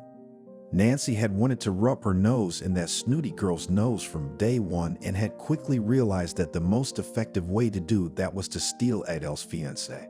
Nancy lowered her eyes languidly, barely audible. "I don't mind going out with you." Nancy didn't think her love would take a whirl after her first romantic encounter with Joe, and after just a few days, she was already catching every word he said. Joe gave her an engagement ring 3 months later, and Nancy immediately agreed to become his wife. When Adele learned that her friend had literally stolen her fiancé from under her nose, she wished her, "One day you'll choke on someone else's happiness. My only wish is that it happens as soon as possible." Adele was not among the guests at their wedding. Nancy did not meet her later, because after marriage her life changed dramatically. First, her parents died tragically, and then a cute little girl named Lucy was born. The young mother had to leave her studies at the institute and devote herself to her family, but she made this choice without regret. Only years later, she began to think more and more often. It could have been different if you hadn't dropped out or married another guy. The sun had been pouring down mercilessly since early this morning, and the air conditioners in the beauty parlor were running at full blast, so Annabelle enjoyed the invigorating coolness. She was lazily flipping through the latest issue of a fashion magazine, waiting for her turn to see Bethy. Only Betty knew how to turn the latest dunce into a real beauty, and Annabelle treasured her friendship with her. She glanced at her watch and picked up another magazine from the stack. Thoughts flowed slowly through her head like boats in a pond, and Annabelle calmed them slowly. She was happy with everything and the way her life had turned out and the craft that brought in a steady income. Betty showed herself in the waiting room and said in a sweet voice, "Oh, you're here already. Now, if you'll just bear with me for a minute, I'll dry the client off a bit and invite you in." Annabelle waved her hand condescendingly. "Don't worry, Betty. Such a divine coolness, I am ready to sit for hours. I'm very glad you feel comfortable with us." Betty skulked behind the partition. When the Creator had distributed his gifts to the Earthlings, he had obviously not noticed little Annabelle, so she had gotten practically nothing except an inventive mind. The unique ability of the ugly girl manifested itself already in kindergarten, and the teachers were surprised. "Wow, so ugly, but so smart. Probably will become a scientist when she grows up." Annabelle's parents did not bother to take care of their daughter. They constantly argued, and the girl was thrown like a ball from one old man to another. But since Annabelle was an unusual child, she liked this way of life. Then the parents parted for good, and the girl was sent to be raised by her grandmother, who lived on an abandoned farm. Annabelle still does not know who the old woman was a relative. Her real name also forever remained a mystery, because the grandmother was called simply and understandably. The old woman did not take offense at this attitude, cheerfully saying, "Let them call me even a stump, as long as they paid me money." Annabelle heard from the villagers that she was a hereditary sorceress. Sometimes when her grandmother was in a good or cheerful mood, Annabelle would help her. These were especially happy moments because the girl could go into the room where the grandmother was preparing a potion of herbs and invoking the spirits without fear. The child's brain memorized and absorbed everything. Despite her young age, Annabelle already knew that in the future she would also predict the future and reveal the secrets of the past. Perhaps in time Annabelle would have mastered all of Bacca's methods, but the old sorceress died suddenly, and the girl again began to shuttle between the houses of relatives. But the experience gained helped Annabelle to earn for pocket money. Already in elementary school during recess, girls crowded around her desk. "Annabelle, tell me what I'll get for the test," and she was eager to make a prediction. Although such predictions did not always correspond to reality, the popularity of the fortune teller grew every day. High school students, including boys, began to turn to her to guess the ticket number for their exams. For such consultations, Annabella took sense, but considering the fact that a day she quietly made hundreds of predictions, she always had money. But someone from the clientele of the young fortune teller blabbed her business, and Annabelle became interested in the juvenile inspection. The elderly relatives she was staying with at the time grabbed their heads. "Parents unlucky. A girl like Annabelle has been involved in fraud since she was so young. What will come out of her?" Since Annabelle's parents could not find even the best specialists of internal affairs, and all the grandparents went into complete denial, the smart girl was placed in a boarding school. But Annabelle's fame ran after her on her heels, and she had no time to spend the night in the state house, as it fell to her clientele. 13-year-old fortune teller, in addition to the basic techniques of divination, perfectly possessed the voice, and each session turned into a small but exciting performance. Educators and nannies brought sweet gifts to the girl and asked her to tell her what would happen to their relatives. Her peers were most interested in the boys and consulted her on the subject. Once Annabelle was called aside by Uncle Liam, the stable boy, and, embarrassed, asked him to make him a conspiracy for a drink. "I'm uncomfortable to address you on such a delicate matter, but my wife has completely imprisoned me, eats me up, and everyday gossips. If you drink, I'll put you in the hospital. Make me such a potion that in one time as if it would take away."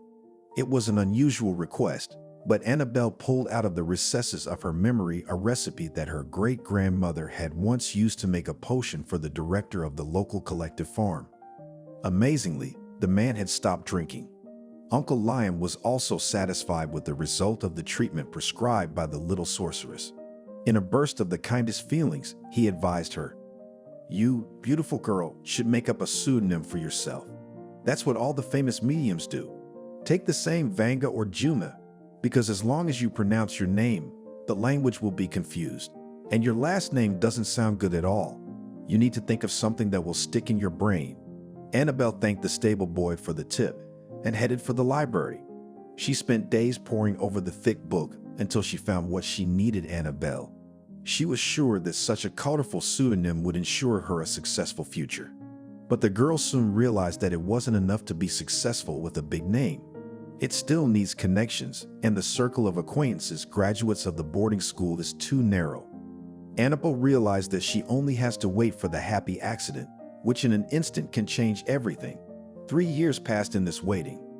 During this time, Annabelle got a specialty of a secretary in the local school. But to get a job, the girl was in no hurry. To provide herself with a tolerable existence, she began to visit crowded places, where she fortune-telling to all comers. Especially good catch was in the electric trains. But after several successful trips, she was found out by competitors and clean to the thread. In parting, one of the freaks warned, "If you get caught again, you're in for a world of hurt." Annabelle did not risk her precious life and continued practicing in parks and recreation areas. However, in the wintertime, the visit to such places was minimal, and freezing citizens refused the services of fortune tellers, so Annabelle often went to bed with an empty stomach. The fortune teller was desperate when the opportunity she had been waiting for came up. On one of her visits to the park, when she was in despair, she noticed a neatly folded newspaper in a trash garbage can. Annabelle's mind immediately clicked. This is no accident. There is definitely something in that newspaper for you. Ignoring the biting wind, she sat down on the ice-encrusted bench and began to avidly read the advertisements. At the very bottom of the page in bold letters was a message. Everyone with extraordinary abilities is invited to take part in the first regional psychic contest. Then, in smaller print, there was a brief description of the conditions and the address where the selection would take place. Annabelle immediately felt a surge of energy, no more hunger cramps in her stomach or dizziness. She already saw herself as the winner of the contest, basking in the glory. That vision had almost completely come true, the only difference being that Annabelle had come in second place. But she was awarded the audience award, along with a pretty hefty sum of money. The contest was divided into several stages. But all this time, Annabelle lived in the apartment of a kind woman who was obsessed with occult practices. Kathy had a daughter, but she disappeared from the house as soon as she saw the strange guest in her apartment. Annabelle herself had not been very happy as a child and inquired of her landlady, "Aunt Kathy, maybe we'd better clean this place up. It's getting a little uncomfortable. We're getting comfortable here, and your daughter is nowhere to be found." "It's okay. We have relatives across town. My late husband's brother and his family. Nanny's going to visit him. You don't be shy. You make yourself at home." Annabelle felt physically a thin string in her heart break. She cried on the bosom of this kindest woman and told her about her hard life. Kathy comforted her for a long time, and then Annabelle suddenly asked her for a picture of the relatives to whom Nanny had gone. "Aunt Kathy, do you have a picture of them?" The woman was surprised. "Can you tell from a picture?" "I didn't." Kathy rummaged through the drawers of her dresser for a long time until she pulled out an old photograph. "Here's just such a specimen. It's of the whole family, so to speak." Annabelle ran her hand over the picture and handed it back to her mistress. "Things are not good in this family. Soon your niece will be in misfortune, and she's in no hurry to get married." The aunt was surprised. "That's something out of a fantasy world. Nancy is only 19, still studying, and Nanny hasn't said anything about her getting married soon, and they are sisters, not as friends." Annabelle said sadly, "I'm rarely wrong. Practice means a lot in our business. If you can tell me when their wedding is, maybe I can get something right." But the most unforeseen thing happened. The young bride was so confused that she accidentally dropped her bouquet. Annabelle was nearby at that moment. She tried to catch the wedding symbol, but failed. She picked up the bouquet, wanting to give it to the girl who was standing next to her. She saw an unkind glint in the stranger's eyes and changed her mind. There was nothing else to do but keep the wedding amulet. Of course, Annabelle was well aware of wedding customs, but she had no other choice. Suddenly, she thought to herself, "I wonder how that couple's life turned out. They must have split up a long time ago."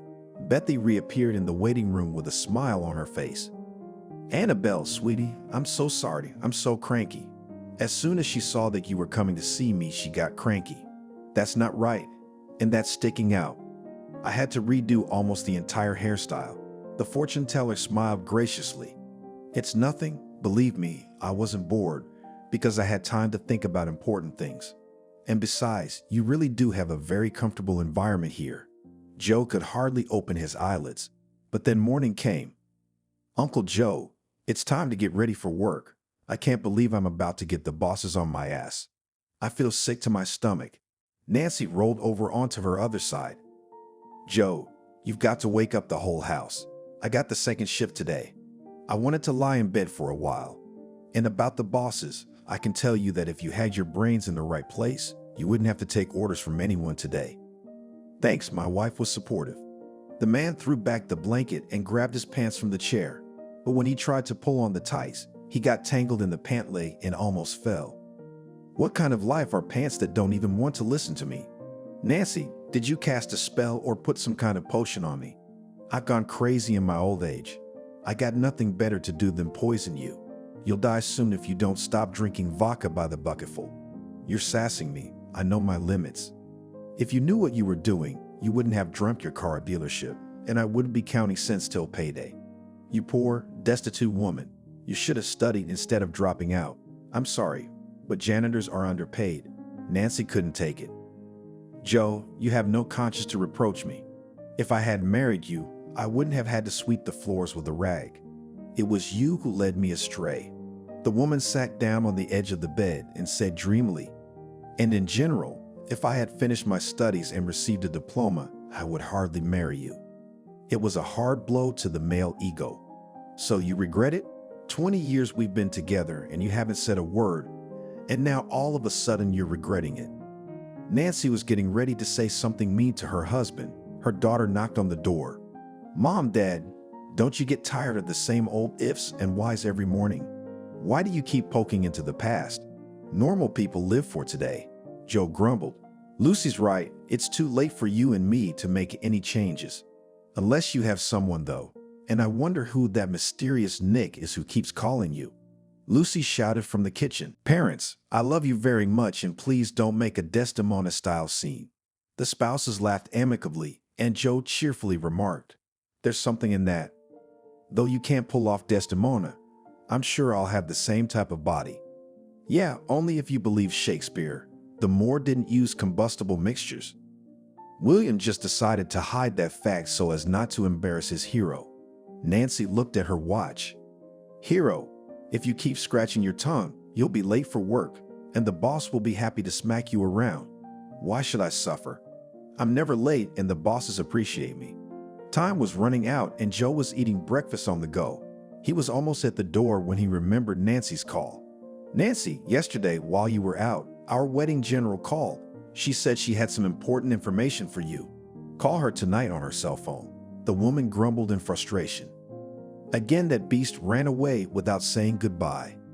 Lucy poked her head through the ajar door and said, It's so hard to come in for a minute to talk to someone. Mom, you know Aunt Nanny's not an ordinary person. I don't know how anyone can have a party for almost 20 years in a row. I would have lost my wedding business for sure. That's what it looks like from the outside. And when pressed, you learn to sing in nightingale and polka butterfly dances. Lucy looked expressively at her mother's mother. Where did you learn such expressions? I don't like the way you and your father have been fighting lately. I guess we're sick of each other. That's what happens in life. People live, and then bam, and can't stand each other. Mom, you surprise me. I always believed that you love each other. Love is only in books and movies, but in life it's much simpler. You better tell me, do you still have your aunt's phone number? Lucy threw it carelessly.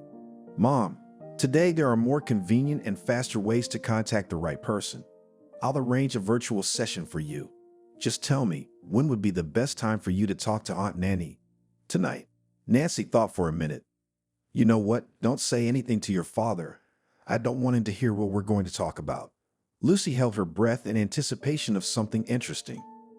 Mommy, can I have some privacy? I love secrets. I confess I overheard a little of your conversation with Aunt Nanny last night. You were talking about a wedding and you mentioned a fortune teller.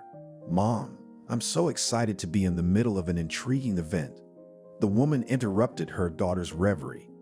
You better think about your studies. The session is coming up, and you have not opened a single book. You'll be like me, an underachiever scrubbing floors to a high shine. Lucy grimaced. Mom, don't predict a bitter fate for me. I'll learn and get a diploma. And even if I have to get married at such a vulnerable age, I won't be in a hurry to continue the family. Oh, don't be so sure. Everyone says that and then changes their minds. You're not going to put off having kids until you retire. Then my father and I will not be lucky enough to see grandchildren. My daughter looked at her watch. Oh, Mammy, I'm so late. I'll see you tonight. Nancy took her time tidying up her room and pulled out a photo album for some reason. The images from Nanny's movie kept popping up in front of her eyes. She returned again and again to that mysterious brunette with the piercing eyes. I don't know why I want to know what the words of that fortune teller mean. The time dragged outrageously slowly, and she barely waited for Lucy to return. Her daughter skipped straight into the kitchen. Mammy, I remember everything. About our conversation and our promise not to say anything to Daddy. Now I'll just put something tasty in my beak, and you and I will call Aunt Nancy. Nancy had never communicated with her sister via video call before, and it was a real miracle for her to see her sister's own face on the screen. They said hello, and Nanny got right to the point. Nancy, I'm sorry, but I'm running out of time. It's another wedding, but it's Wednesday. People get married on Mondays. There's nothing you can do about it. Well, let's not get distracted by extraneous topics. I found our fortune teller from the videotape. Turns out my mom still keeps in touch with her. Very good. When can I meet this woman? Are you sure you want to meet her? Think about it. Maybe you shouldn't change anything. Okay, I'll think about it. Then let me know or get Lucy to send me a message. The screen went blank and Lucy said disappointedly, I still haven't learned anything interesting. Nancy felt incredibly tired. You still have a lot of interesting things ahead of you. Don't be in a hurry, my daughter, to live. I'm going to go lie down and you feed Daddy when he gets home from work. Nancy had hoped to be able to sleep, but now, after her conversation with her sister, anything but sleep came into her head. She was going over all the events she had to remember, and now one came up that she had long forgotten. It wasn't even an event, but a phrase Joe had dropped at the wedding. It was the phrase that had left her feeling confused, even lost her mood. But by the end of the party, she told herself it was all a figment of her imagination. It was like that. They were accepting congratulations, and Joe was smiling contentedly as he hugged her. Nancy was hot, and she threw off his arm. The young husband leaned toward her. But what at Capris don't you realize that you only look so good next to me? Alone you're not so good anymore. He put his hand on her shoulder again, and Nancy wondered. She wondered if he really thought that, or if he was just making a bad joke. Of course, she really wanted to find out, but then she got dizzy, forgot herself, and decided that her smug husband had said it without thinking.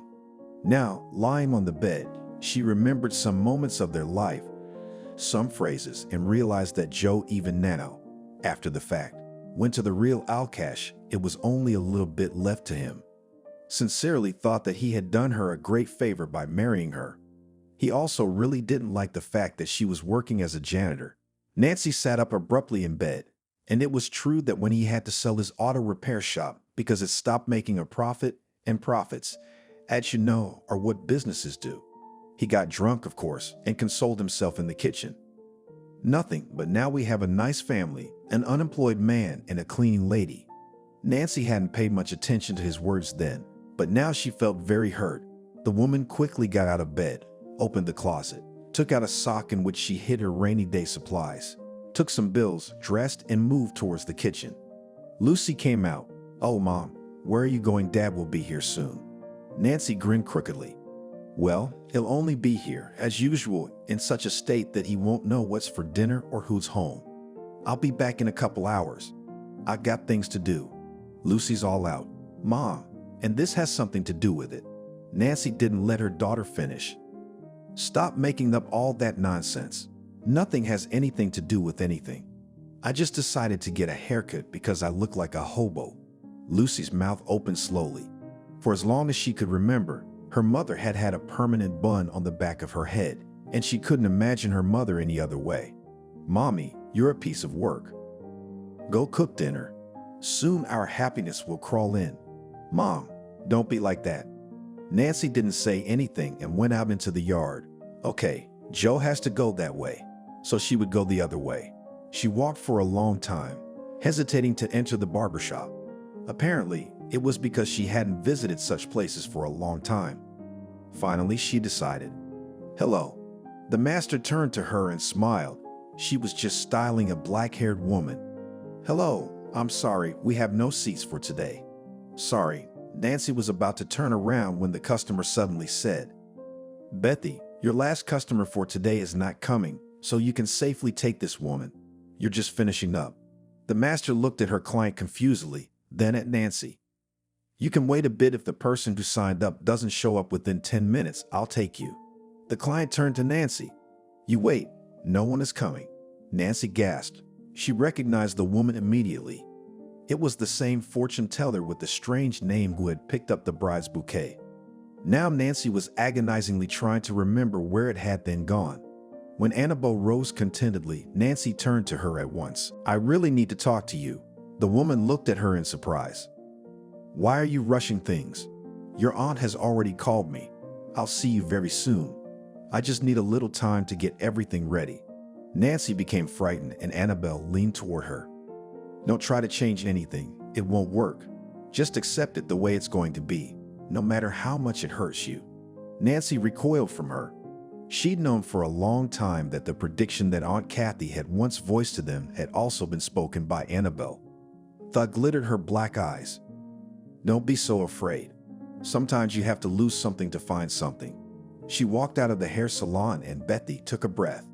I'm always scared when she comes to see me. And this despite the fact that Annabelle is always friendly, smiles, leaves good tips. But when she looks at me with her eyes, it's like she sees everything from the inside. She's such a legend. Oh, sorry, I'm talking to you. Have a seat. Sit down. What would you like? Nancy smiled.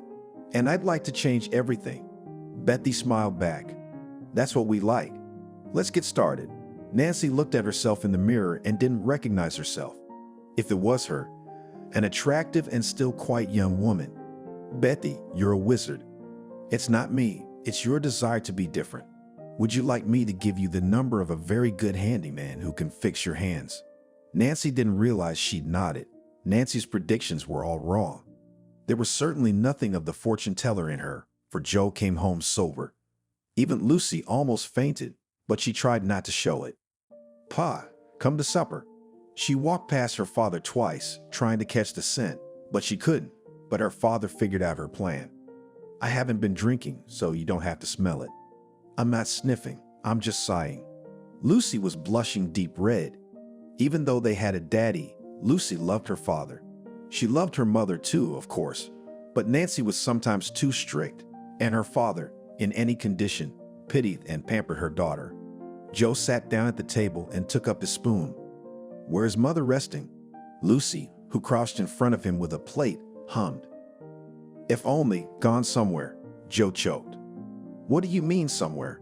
It's all right if it's evening. Lucy shrugged. Well, it's not that late if the hairdressers are open, she said and bit her tongue. Maybe Mom wanted to surprise Dad. They've been fighting so much lately. Joe's barbershops.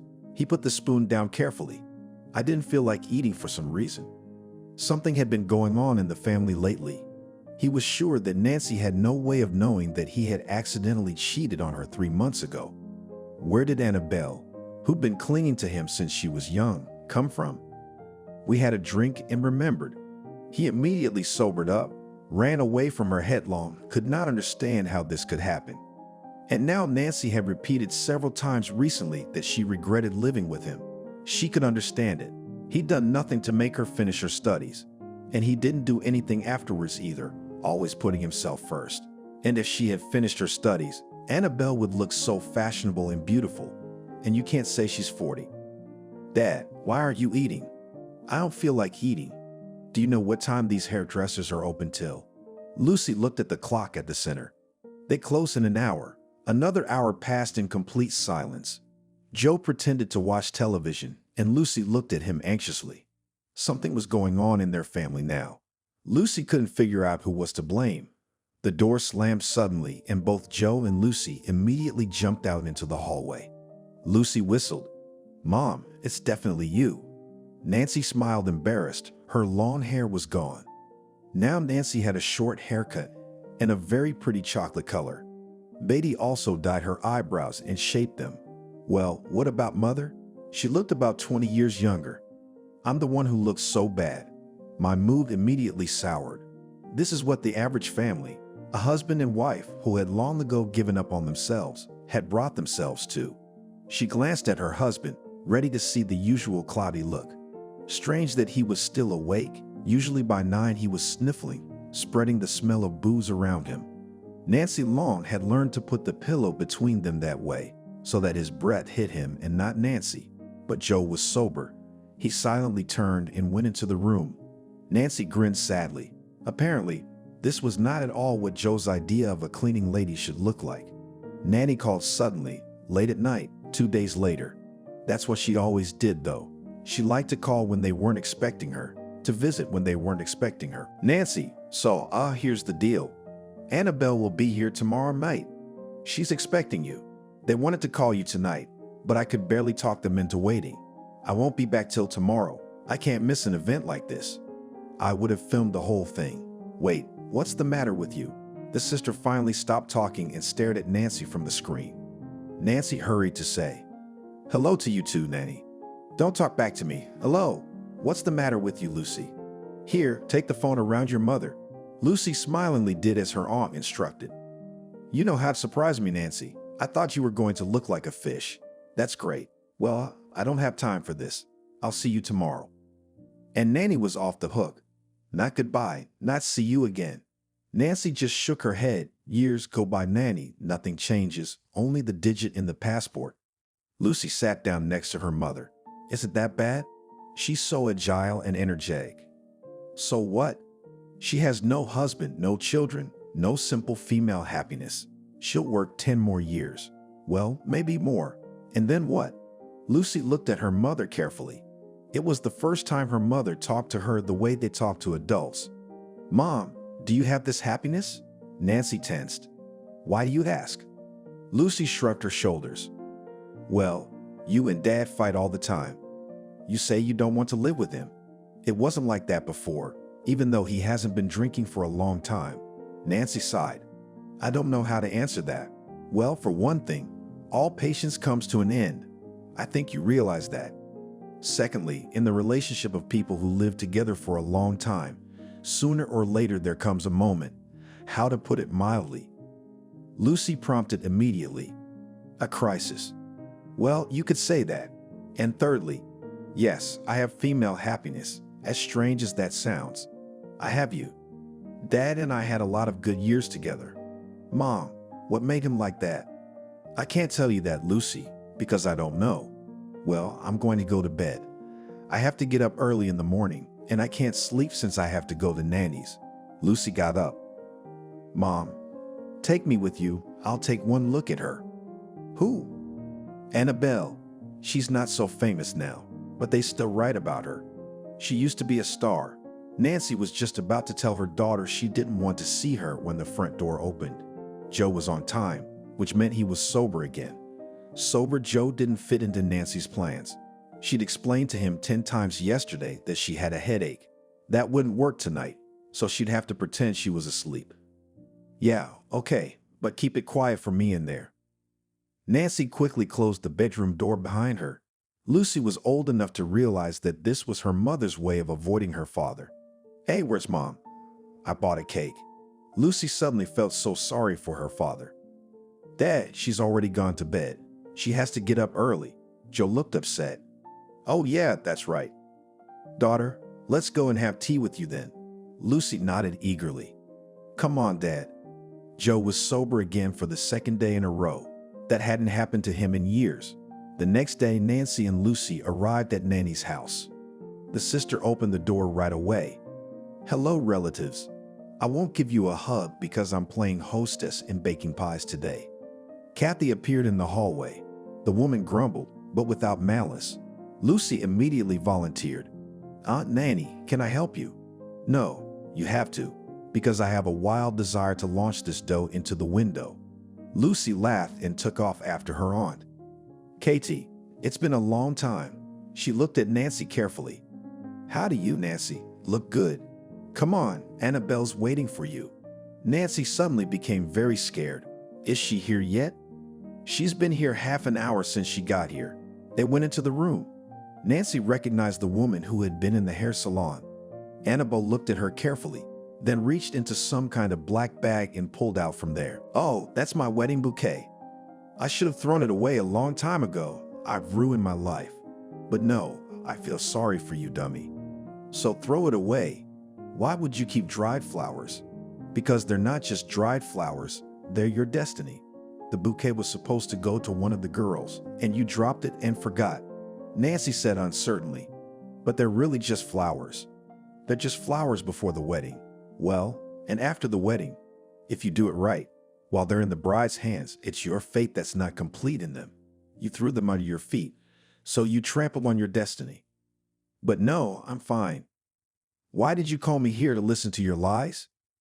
Nancy stopped talking. Yes, that woman with the piercing black eyes was quite right. Your sister should have caught the bouquet. But you did the wrong thing, and all your life you've regretted marrying him. But you've only been able to admit it to yourself recently, and I kept it. That's why my love life didn't work out, but I don't regret it at all. Nancy looked up at Annabelle with hopeful eyes. What am I supposed to do now? We have a daughter? Your daughter will understand. Not right away, but she will. And you need to finish what you haven't finished. In the kitchen, Nanny fought with the filling. The first batch of pies was already in the oven. The second was to be with jam. She wasn't the least bit worried about not being able to hear what was being talked about in the room. She knew for a fact that if it wasn't Nancy, her mother would tell her. Nanny, the woman flinched and turned sharply. Standing on the threshold of the kitchen was Nancy, followed by Nanny's mother and Annabelle. Catch! Nancy tossed something to her, and Nanny caught what it was. Nancy laughed. And this is my sweet sister, my wedding bouquet that you were supposed to catch at the wedding. Nanny laughed. Oh, I can't go with you. You can also tell me that I'm getting married soon. Annabelle calmly expressed. You'll marry someone you never thought you'd marry. Only one important thing now, so that the events that are coming to your family and split you up. Remember that it would have happened sooner or later anyway. Nanny was confused for just a moment, then, putting the bouquet aside, said, That's it. I've had enough. Let's have some tea. Lucy, take out our work of art. Lucy, as if awake from a dream, rushed to the oven. Annabelle only smiled. Learn it in your life. In the evening, when Lucy had gone home and Nancy's mother had gone to bed, the two sisters sat in the kitchen with a bottle of wine. Nancy had just told her everything the fortune teller had told her, and now she shook her glass thoughtfully, watching the wine shimmer in it. Nanny, almost in a whisper, asked, Nancy, and what do you intend to do? You know, Nanny, I feel so much better after this conversation. I've needed to talk to Joe for a long time. I'm sure the reason he's drinking is because he doesn't love me either. We're in a trap, you know, feeling the same way, but we can't make up our minds. What if you're wrong? What if he does love you? Nancy shook her head. He doesn't. Nanny was silent for a while, then asked, Okay, you'll talk to him. What's next? Next, you won't believe this, but I don't want to be a cleaner anymore. I'm going to take a course. I don't know which one yet, but I'm going to take one. Maybe more than one. I'll get another job. Go to the hairdresser once a month. Finally become a woman. For who? For myself. Nanny, you know, for me. It's like I've been asleep all these years, and now I realize I've been blaming Joe for nothing. And it's as simple as that. Well, what can I say? I feel sorry for Joe. I think he'd be lost without you. Are you suggesting I give up on myself and my life and devote the rest of my life to him? Nanny shook her head. Yes, sister, you've got a lot of fire in your mouth. I can't even argue with that. Maybe you should stay. It's getting late. No, it's a small town, but there's no problem with cabs. The cab was surprisingly quick. Nancy got in and said, Wow, I've never driven a car like this before. The driver of the cool car smiled embarrassedly. You see, I'm not a cab driver, but I'm so bored at home in the evenings that I decided to do it. And you know, it's a very interesting profession. It turns out, so many people want to talk to a stranger. Nancy laughed out of the blue. Oh, I'm certainly not going to tell you anything, because you won't believe me anyway. The man smiled at her in the mirror. Where do you want me to take such a beautiful lady? Nancy was embarrassed and gave the address. The man turned to her in surprise. I'm sorry, I'm not mistaken, you blushed at the compliment. I'd kill your husband and all the men in the neighborhood. They drove to Nancy's house in silence. As she got out, the man handed her a business card. Here you go. If you ever get lonely, you call, we'll go for a ride, have a cup of coffee. I realize this all sounds strange, and I'm probably not at the age to ask you out like this, but I don't know what else to say to see you again. Nancy, who didn't want to take the card at first, held out her hand. I'll be sure to call you. Joe was sitting in the kitchen. Nancy walked in, sniffed the air with her nose. It didn't smell, so her husband had been sober for 3 days. That's good. Maybe we could have a normal conversation. She sat down across from him. Joe looked up at her. Joe, I know why you drink. Nancy, well, you want me to try to quit. She shook her head. It won't work. Joe raised his eyebrows upward. Now that's something I didn't expect to hear from you at all. Why not? Because you're going to drink while I'm around you. Joe looked at her in surprise, and Nancy continued. Joe, we've been together so many years that we shouldn't have any secrets from each other in principle. I don't understand why we're both trying to hide the obvious. You don't love me. I don't love you. Joe wanted to say something, but she raised her hand. Wait, let me finish. You're the one who's going to think it over. Figure it out for yourself. We're not old yet. Maybe at least one of us will have a chance to be truly happy for a little while.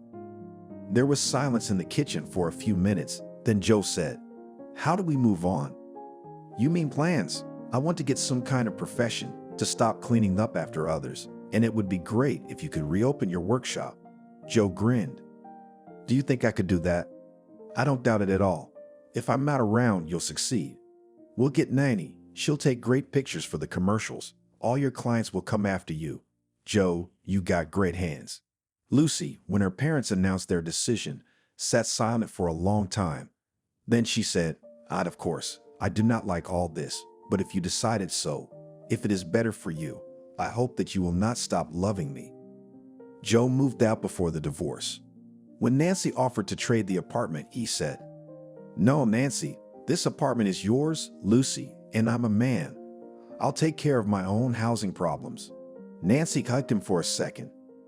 I sincerely wish it works out for you. Joe smiled back. And I wish it for you. That same day, Nancy called the number that was written on the business card. Good afternoon. I don't know if you remember me. It's impossible to forget you. I didn't think you'd call anymore. Noah was a retired military man, so a little straightforward, but very interesting. Nancy felt like a girl, running into him on a date. Lucy said every day, Yeah, Mom, you broke something in my mind. Usually after a divorce, people get depressed and hurt. But you and Daddy are getting better every day. You're younger, you're prettier. Daddy's taken over the workshop, so he's gonna outdo his old boss. Nancy sat down across from her daughter. Lucy, it's true. I'm so happy for him. You just can't imagine. Lucy waved her hand. Why not? I can't imagine. My neighbor's parents are divorced too. It's been a year and they're still spitting bile at each other. But in our family, it's the opposite. You rejoice in each other's success. That's our real family. It's the opposite. By the way, Aunt Nanny is helping Daddy a lot. She started a whole advertising campaign. I didn't even know. I should call her and thank her. Lucy looked at her strangely, grinned. Call her. Of course, Nancy didn't like to put things off in a long drawer and dialed her sister in the evening. Nanny didn't pick up the phone for a long time, but finally answered. She sounded kind of doomed. Yes, hi, Nancy. Hi. What's that dying voice? Some rich fiancé didn't pay you again? No, I haven't photographed a wedding in 2 months. What's the matter, Nancy? You're the recognized wedding general. Nancy was really worried. Nanny, why don't we meet somewhere and sit and talk? Come on, Nanny's voice was full of doom. Nancy hung up the phone and began to pack quickly. What kind of sister was she? Because of her new relationship, she didn't even ask how Nancy was doing. What if something serious happened to her? It's true what they say, happiness blinds the eyes. Nanny was sitting at the table and Nancy noticed that her sister had somehow lost weight. looked better, though she'd always looked good. Nancy had just sat down when she noticed a ring on her sister's finger. "Well, what's that? You didn't even tell your sister you were getting married." "Well, I would have, but I'm just getting married." I don't hear any joy in that voice. "Don't you love him or him love you?" "He loves me and I love him. I love him very much. I never thought it was possible to love like that in my life." Nancy frowned. "Is he married?" "No, not anymore." "Then I don't understand what's wrong. Why do you look like you're committing the crime of the century?" Nanny looked up at her quickly. "That's exactly what I'm doing." "Nanny, stop talking in riddles. Tell me who he is and why you're suffering so much." Nanny drew in a full chest of air. "Nancy, I apologize in advance. I didn't know this was even possible. I've known him forever, and I'm just now realizing that he's mine, that he's meant for me." Nancy even slammed her hand on the table. "Nanny, stop with the romantic nonsense. Just tell me what's going on. If he's hurting you, you just say the word. There's someone to stand up for you." "It's Joe." "What Joe?" Nancy didn't immediately realize what Nanny's sister was telling her. "What's Joe got to do with it?" I said. "Who is he?" I said, "That's Joe." There was a pause at the table, and Nancy, a little taken aback by the news, remembered the fortune teller's words about not fighting among themselves. "Do you really love him?" Nanny simply nodded. "And does he love you too?" "Yes, he's somewhere under the cafe window right now, worrying about how our conversation is going to go." Nancy stood up. "Nanny, let me give you a hug. You must really be his muse if he can do what he can't do with me." Nanny looked at her in amazement. "You're not offended?" Of course not." "I'm glad. Now everyone's settled. I can stop feeling guilty and give Noah my consent. He was tired of waiting for me to get married." They hugged and didn't immediately notice that someone else was standing next to them. When they turned around, the sisters' eyebrows rose equally.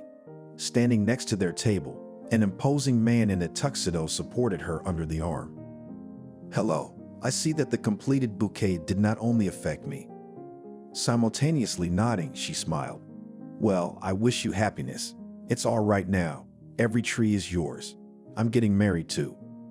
Annabelle smiled the mischievous smile that was not her usual one, and they went to the exit. The sisters looked at each other and laughed. They felt so at ease, as if they had really righted some long-standing wrong. The only thing they agreed on was that at their weddings they would be very attentive to their bouquets. Life goes on, and I don't want to experiment anymore. I want to live in happiness and love.